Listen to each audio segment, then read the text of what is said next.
Hello, animal selection class. We just got finished talking about grading and carcass quality and watching some videos on grading. We started to move into performance data and genetic evaluations, which are EPDs, and EPDs stand for expected progeny difference. And there's a whole lot of them.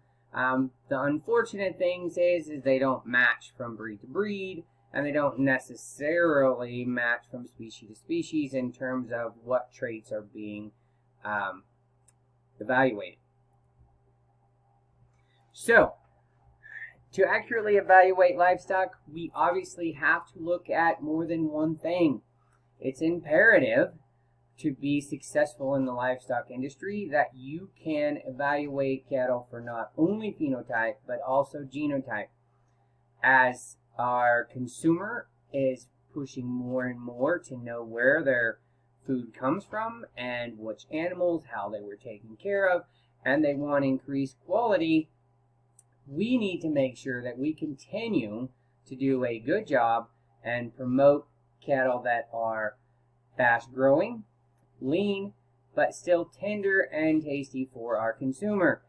We also are moving that direction in swine and in sheep. However, sheep are moving the slowest, and we'll talk about that a little bit later, without the key genetic predictors that the other species have. Sheep are moving a little bit slower.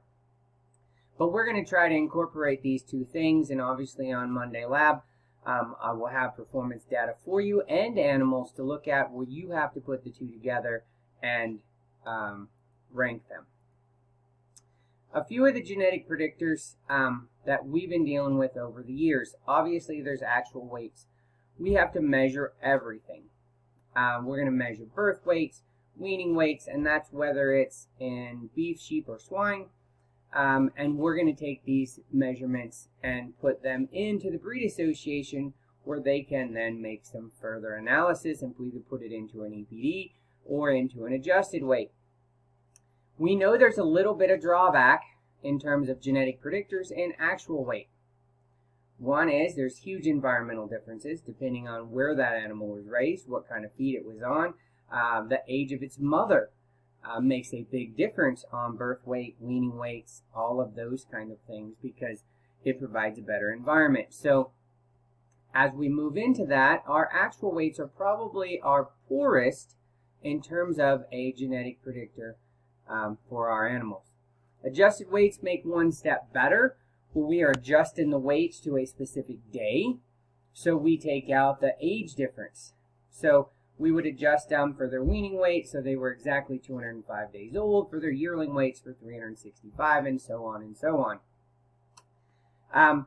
However, that still doesn't take the environmental factor out of it in terms of age of the mother, feed conditions, those kind of things. There are ratios and indexes that have been used very successfully. These ratios and indexes, the drawback with them is they can only be used within that herd. We can't compare one herd to another. So if I was to compare my herd to Jay's herd, indexes and ratios are not going to give me any useful information. However, within my herd, it does tell me some information, and it is a useful tool. Well, in the last few years, we have a new tool, and it's DNA testing.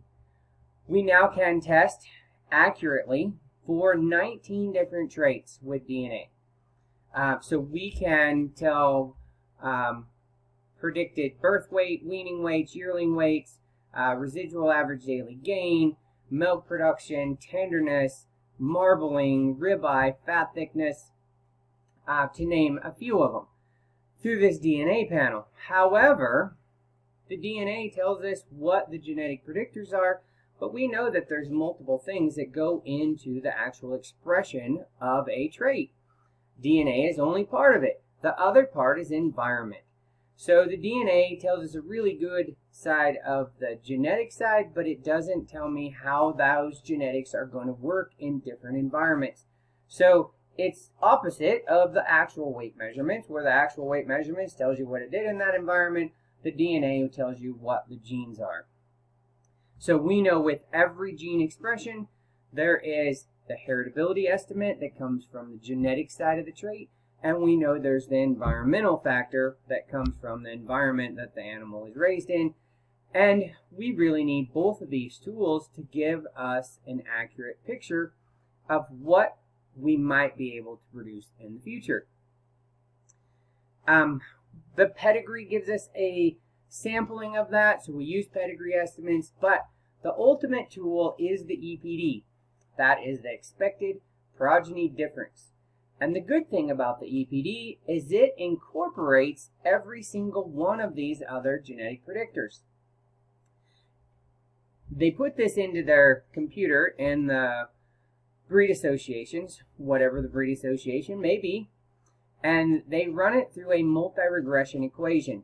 They call the system BLUP, Best Linear Unbiased Prediction. So it takes the actual weights, it takes the adjusted weights, it takes the indexes and the ratios, the DNA information, along with the pedigree information and the environmental information where that animal was raised. And it puts it into one number. And the EPD is the most accurate genetic predictor that we can use right now in our animal industries. So we are going to get familiar with the EPDs and understand them. Most of them are dealing in pounds, however, not all of them. So we can make comparisons, say for birth weight or weaning weight, based in pounds. So if I have an animal that has a birth weight of 40 pounds, that is just telling it in comparison. It doesn't mean that you're going to have a calf that's going to wean at 40 pounds. Doesn't make any sense, right? Most calves are going to wean around 600 pounds. But is it a comparative number when we deal with genetics where if we have an animal at 40 pounds and an animal at 50 pounds, we know on the average we should get 10 pounds more out of animal B versus animal A. So they are just comparative numbers to help us make genetic predictors. They are not tools that are going to say this calf is going to wean at 603 pounds. We are never going to be that accurate, but it will get you in a range. And when you're dealing with a herd environment, if we can gain 5 to 10 pounds per animal, we're making pretty good progress if we have 100, 200, 300 head. So with these genetic predictors, our EPDs, there's the expected progeny difference. It's based on really 4 different things when we start looking at it. We have the pedigree information, which is that animal's total history. We have their performance information, which is what their actual weights were. We have the progeny information, so when they start having offspring, that information goes into it. And then we have the DNA with these 19 new traits that are being used within the EPD. As the animal gets more progeny or offspring, the EPD gets more accurate. But even with low accuracy EPDs, they are still the best tool that we can have to use them. And remember, they are just comparative tools. They aren't going to tell you exactly what that animal weighs. I do some consulting stuff, and I always have somebody that says, so if he is a 0 for his birth EPD, what will the calf weigh? Well, there is no way of telling. All I can tell you is that a 0 birth EPD is going to be 1 pound less than a bull that has a 1 for his birth EPD. So it doesn't really tell you. Now we have the breed averages, and for Angus are somewhere around 85 pounds for bulls and 80 pounds for heifers. And so if it's a 0 EPD, it's 2 pounds less than the breed average. So we could expect to have a 78-pound heifer and an 82 or 3 pound bull calf. But that is not going to be accurate, because based on the environment, based on the feed that the mother had while she was carrying that calf, will make a big difference. So that plays a big role in this EPD picture. So here are just a few of the different traits that we have EPDs for. Now, I put a slide up on the board on Tuesday from the Angus Association that showed all of the traits they measured. I'm just giving you a sampling. There is a lot of them. There's new ones all the time. We talked quite a bit about the PAP EPD that's now come up, which is pulmonary arterial pressure, which is a new one for high mountain disease to guard against it. Every year we gain a couple of EPDs. So you might know everything there is to know about EPDs last year, and this year it's going to have some differences because there will be new traits. And as we get more markers and we get more of these genes mapped, we obviously are going to add more EPDs. So the more EPDs we have, the better it is to try and predict and to gain these better animals that fit our public. These are just to list a few. Calving age direct is to show the shape of the calf.